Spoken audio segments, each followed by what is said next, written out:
that are still in there in a very careful and sensitive manner.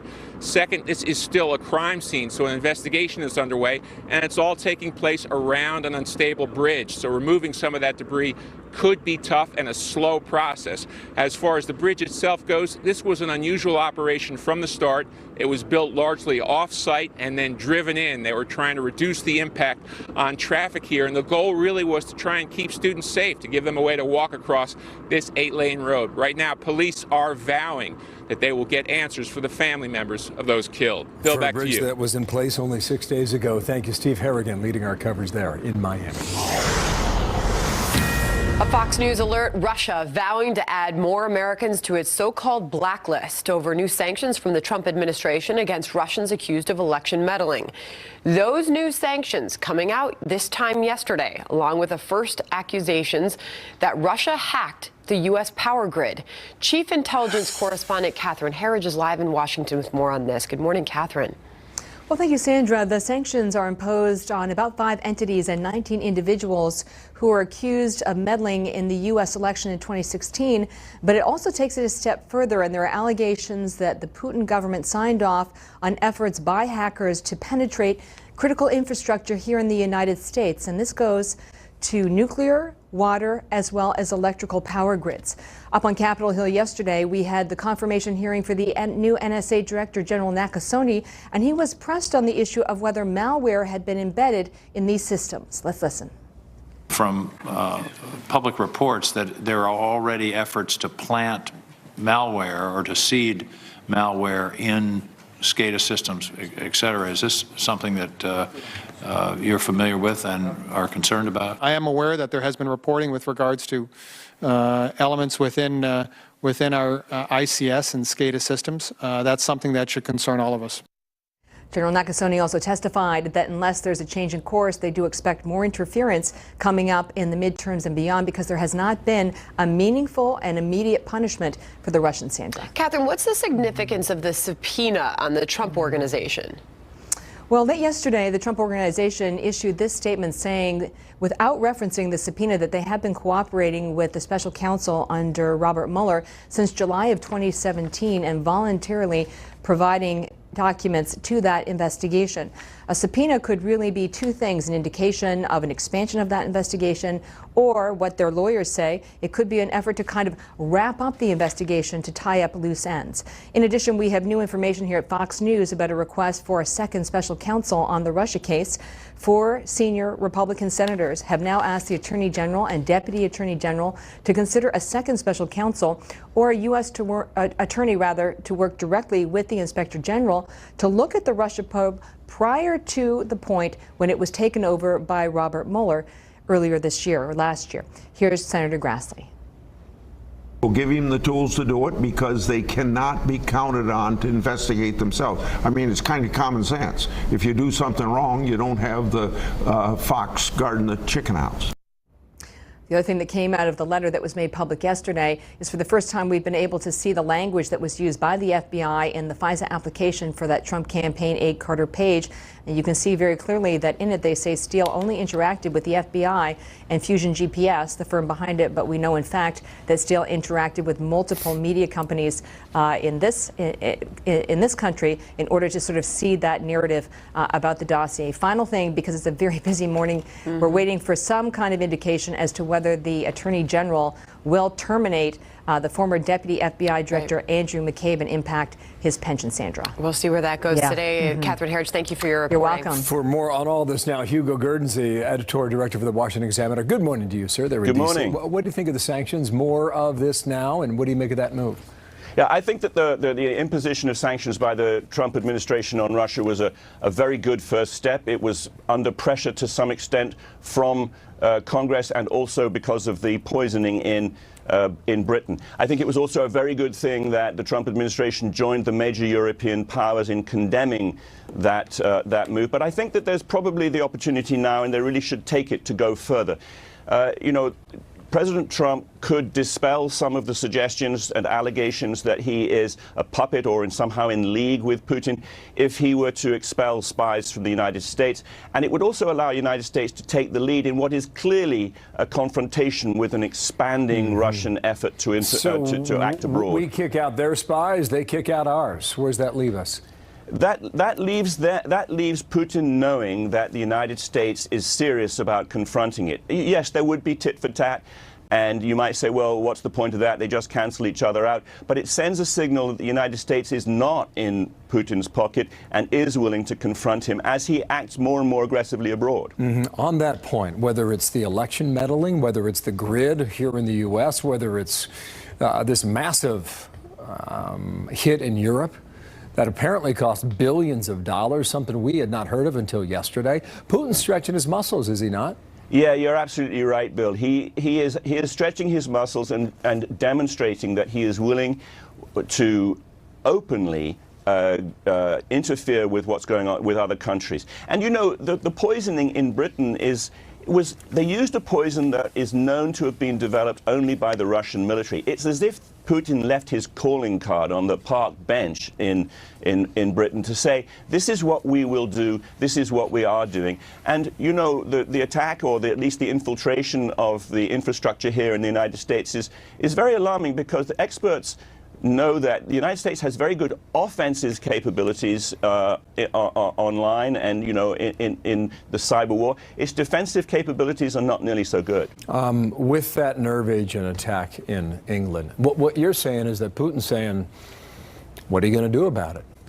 He is saying, what are you going to do about it? I mean, they've done this before with the polonium attack about 11 years ago.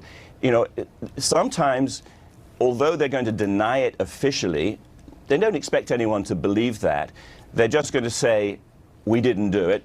Now what are you going to do? Everybody knows. And I just think Putin is just upping the stakes in this. He runs a kleptocracy. He's willing to murder journalists and opponents abroad. And he's daring people, the powers, to try and take him on. He doesn't believe that they're going to. And as yet, the Trump administration has not done so. This is an opportunity for the United States to take the lead and actually lead the European powers in confronting Putin. The geopolitical moves here are fascinating. Last topic. Second special counsel, do you think it will happen? Will the FBI, will DOJ be investigated? You know, it looks increasingly likely with the letter from the senators. I think it's highly controversial because, you know, as we've already found, with Robert Mueller's investigation, it drags on. And you know, Michael Horowitz, the Inspector General at the DOJ, has proved very effective and very professional. You know, it may be a good opportunity not to do a special counsel. It's certainly the case, however, that this has to be looked at. Either Christopher Steele, the author of the dossier, was lying to the British court when he said that he had been talking to the press, or the FBI was lying when it told the FISA court in its application to eavesdrop on Carter Page that he wasn't. It's much more likely to be that the FBI was not telling the truth there, because they had already sacked Steele for lying. Thank you, Hugh. Lot to cover. Hugh Gurdon, thank you very much for your analysis there in Washington. 10 minutes past, Sandra. U.S. Central Command confirming that a helicopter crash in Iraq has killed all 7 American service members on board. A live report on what we know so far. Oh, what a sacrifice. Also awaiting an IG report on the FBI probe into the Clinton Foundation. Will Jeff Sessions fire the former FBI director Andrew McCabe for his role in that matter? Maybe we'll find out today. Hours left. And the Trump administration taking new actions against Russia. Will it be enough to silence his critics? Former White House press secretary Sean Spicer joins us live next. They're going to have to decide whether or not they want to be a good actor or a bad actor. I think you can see from the actions that we've taken up until this point, we're going to be tough on Russia until they decide to change their behavior. Redefining insurance. A car is hit with a boulder in Southern California.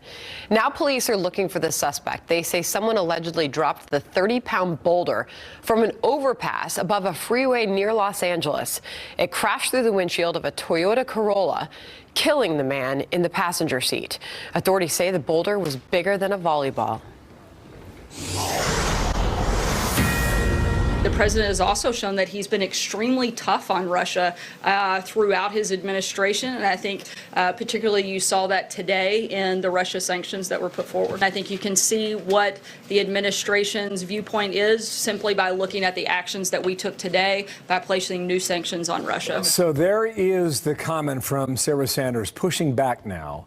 Pushing back against criticism of the president's letting Moscow off the hook for election meddling. But a strong reaction. Sean Spicer, former press secretary, has got more reaction on that now. Sean, good day to you and a happy St. Patrick's Day to you, sir. And thank you for making this happen today. Good morning and happy St. Patrick's Eve to you and Sandra. You got it. Thank you for that. Listen, a bit of a delay on this signal, but just go ahead and evaluate this for us.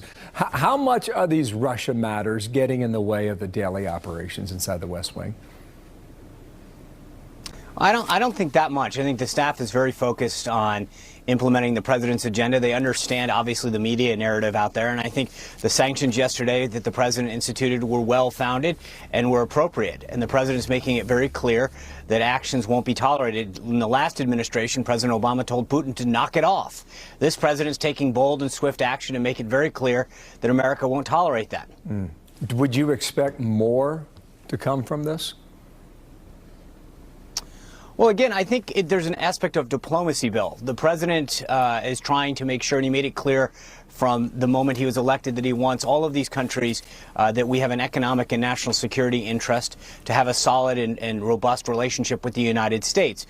If they are bad actors, in this case, Russia has been deemed a bad actor in terms of what they did in their cyber attacks.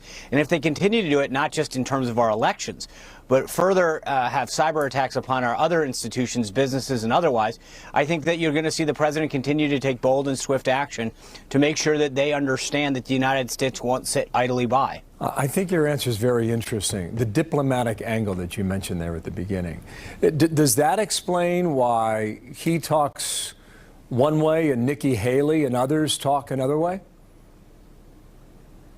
Well, I think the president wants to make sure that he maintains the relationships with heads of states, but he's got an entire team, whether it's Nikki Haley or the State Department or his national security team, that have made it very clear, not just to Russia, but to countries around the world, that when it comes to our economic and national security interests, that this administration is going to do what he said during the election, put America first. That means economically, national security-wise, and otherwise, to make sure that our interests are first and foremost protected. So there's a diplomatic aspect of this, and there's a personal relationship that I think he'd like to establish with heads of state throughout the world. Very interesting. Okay, now, the other day he talked about chemistry, getting to know people better now, 12, 14 months on the job. What do you make of that now that you're on the outside? How does that work with him?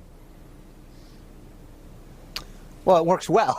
I mean, look, I think he's absolutely right. He came into government as a successful businessman and negotiator. And I think as he was brought people to staff the myriad of jobs that are throughout the government that he has the responsibility of fulfilling, some people he knew and he trusted well that he brought with him.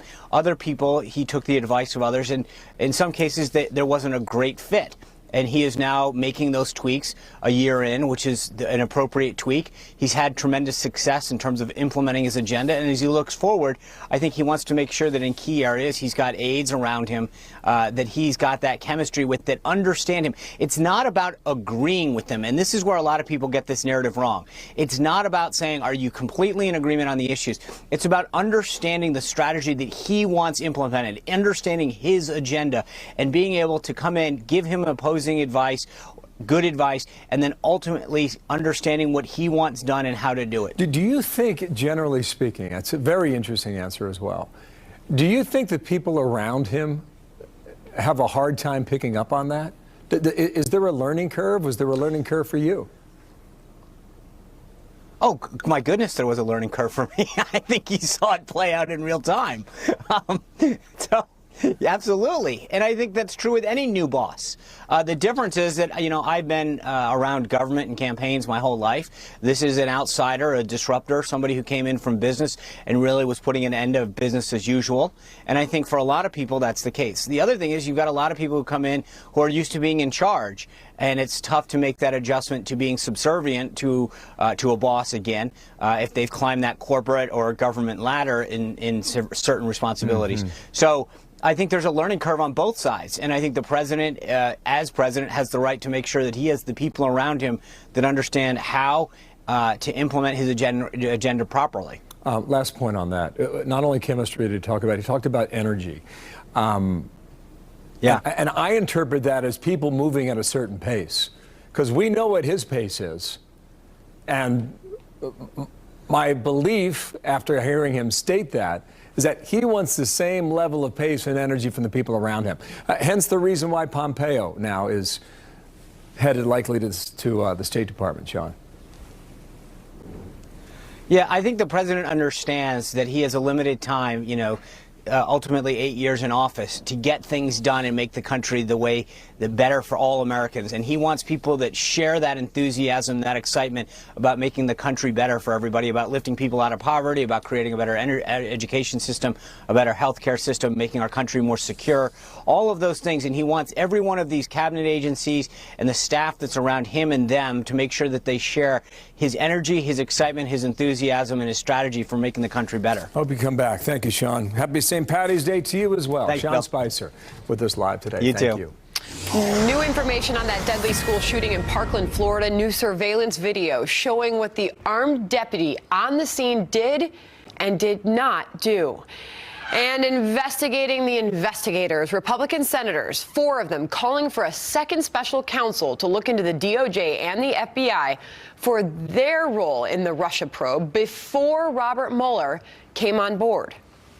We'll give him the tools to do it because they cannot be counted on to investigate themselves. I mean, it's kind of common sense. If you do something wrong, you don't have the fox guarding the chicken house.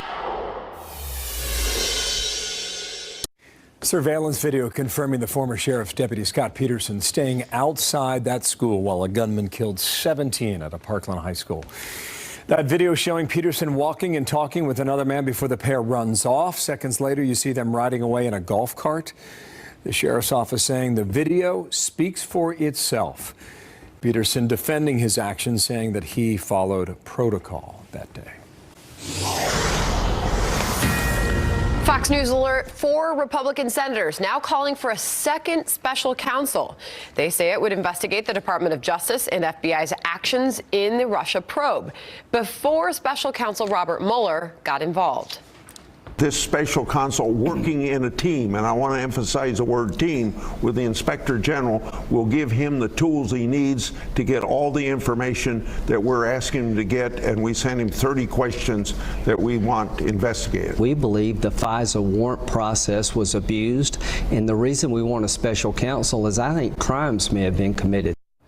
Joining us, Tom Dupree, former Deputy Assistant Attorney General under George W. Bush. Tom, thanks for being here this morning. So first off, do you think this is going to happen?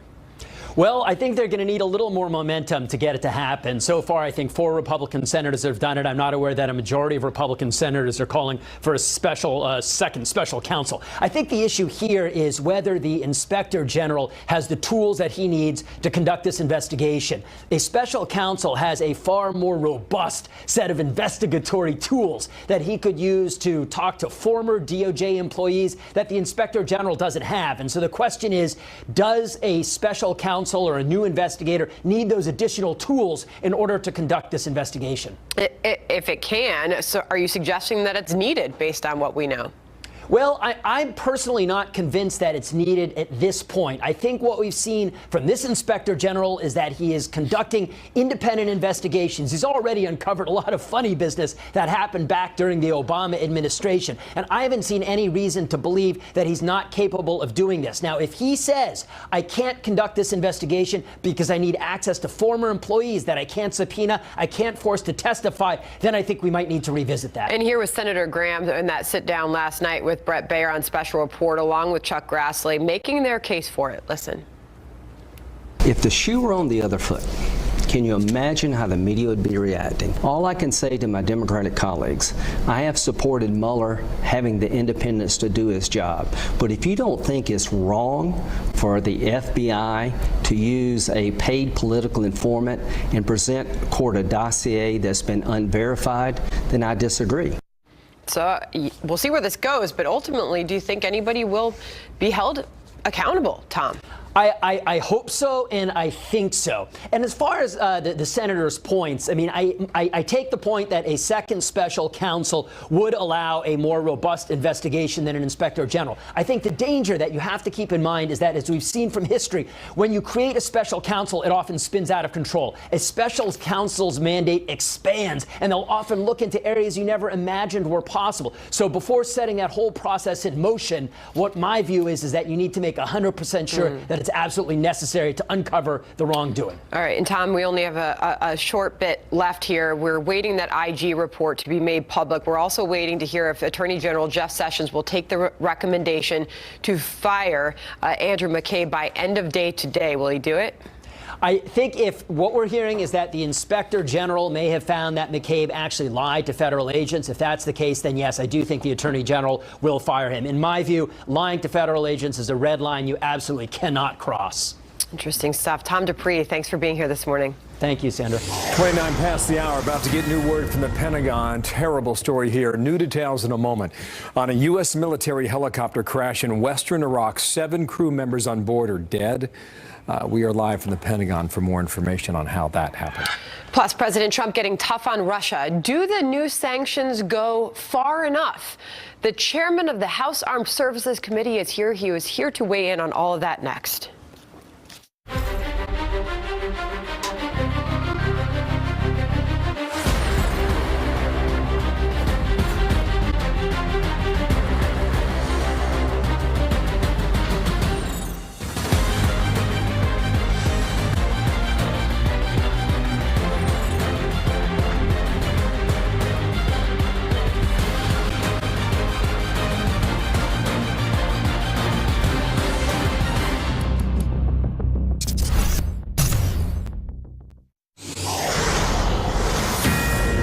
This is a Fox News alert. We're awaiting a news conference in Miami, Florida, on the latest on that pedestrian bridge collapse at Florida International University. The death toll has risen to 6. Recovery efforts there are ongoing.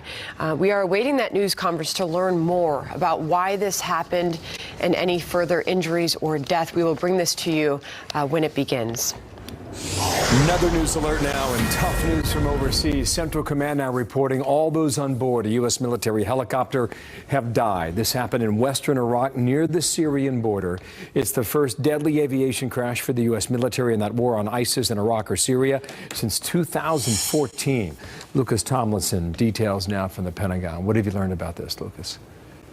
Bill, U.S. defense officials tell me all 7 people aboard that Air Force HH-60 Payhawk helicopter died when the helicopter crashed in western Iraq late last night. As you mentioned, it's the first deadly crash for the U.S. military in the ISIS war in Iraq or Syria since U.S. military involvement in that war began in 2014. Initial reports say the helicopter clipped a power line, causing the crash near the city of Al-Qaim along the Iraq-Syria border on the Iraq side, an area where the Pentagon believes senior ISIS leaders are still hiding. In a statement, the U.S. Central Command, responsible for American military forces in the Middle East, said, quote, "The crash does not appear to be the result of enemy activity. The incident is under investigation. The names of the fallen will be released after next of kin notifications." Another helicopter flying with the downed Payhawk immediately reported the crash, and a quick reaction force of American and Iraqi troops were dispatched to the scene to secure the crash site. The HH-60 Payhawk is used to conduct rescue operations and other special ops missions. Now, the U.S. military has troops deployed in the area assisting local Iraqi forces in the fight against ISIS. While Iraqi Prime Minister has declared victory over ISIS, more than 5,000 U.S. troops remain and 2,000 more are deployed to Syria. The U.S. military continues to carry out airstrikes in both Iraq and Syria, although at a much lower pace from a year ago, as ISIS has largely been routed. And the helicopter crash in Iraq comes just one day after a U.S. Navy fighter jet crashed off Key West, killing both aviators. Oh, tough stuff, tough week. Lucas Tomlinson, thank you from the Pentagon for the latest. Russia now vowing retaliation after the Treasury Department announced sanctions against 19 Russian nationals and 5 entities for Moscow's election meddling. The move hailed as President Trump's most significant action yet against Russia since taking office. The big question now on Capitol Hill, are the sanctions sending a strong enough message? They're out of control. Russia is, and they're that needs to be dealt with one way or the other, and this is one way for us to discourage that. Here to weigh in is Texas Congressman Mac Thornberry, chairman of the House Armed Services Committee. Mr. Chairman, thank you for being here this morning. What message is President Trump sending with this action? Well, I think he is sending a message that what Russia has been doing across the board is unacceptable. And a similar message is conveyed because of the targeted assassination in Britain, where the president stood with our allies and made it clear that we're not going to accept that. I'd say an even stronger message, but beyond the sanctions and the other things, is what we're beginning to do with our military. And as that tragic report you just had emphasizes, we need to do better for our military to make sure we're supporting them appropriately, but at the same time, it sends a strong message to Russia, North Korea, and others that we're going to stand up and defend ourselves. Some say these don't go far enough. To that, you say what? It's a step. It's not a total answer. I think there are more sanctions that could be considered, but we also shouldn't lose sight of what else the administration's been doing. Finally, they have provided defensive weapons to Ukraine, even though many of us in Congress have been pushing the Obama people to do that for years. This administration has called out treaty violations. So the sanctions are part of what they're doing to push back against Russian expansion. I do think this also points out Russia's been doing a lot of things. Cyber, the targeted assassinations, but also rebuilding their nukes and putting new military capability into Syria. So it's a broad range that they're doing. We have to have a broad-ranging response. I just heard you say, Mr. Chairman, that other sanctions should be considered. Could you give us an example of how these could go further? Well, these sanctions, I believe, are targeted against specific individuals. And I think in many ways for Russia, that's appropriate, because the best description I've heard is they operate kind of like a mafia family. So you target some of these sanctions against some of these oligarchs. I think that's good. Now, there are probably others that we could target.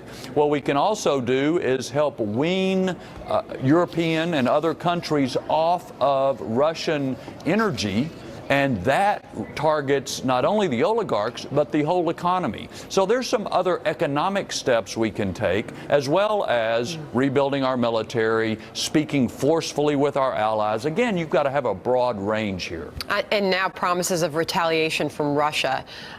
What do you make of their response so far, considering this was just 24 hours ago that these new sanctions were announced? Well, remember, Putin's like the schoolyard bully.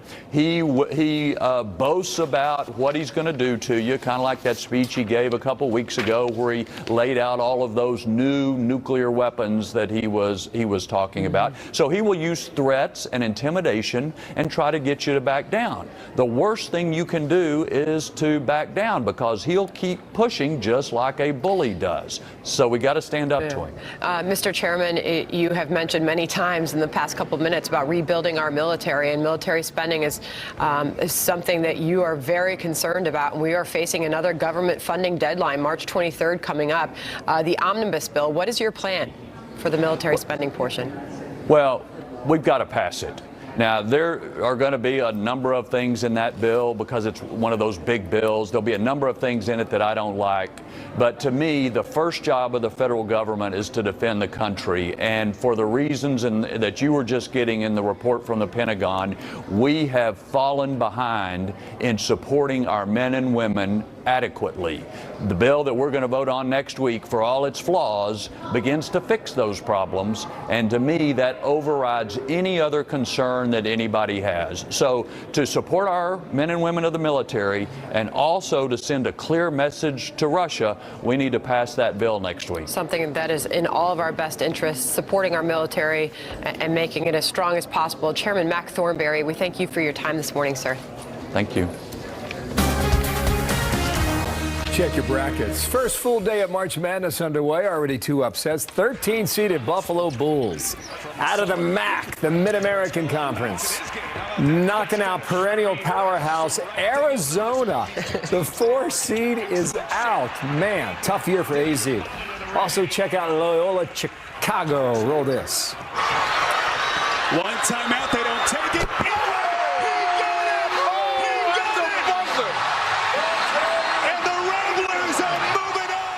That was a great game. Number 11 seed, Loyola Chicago, knocking out a buzzer beater.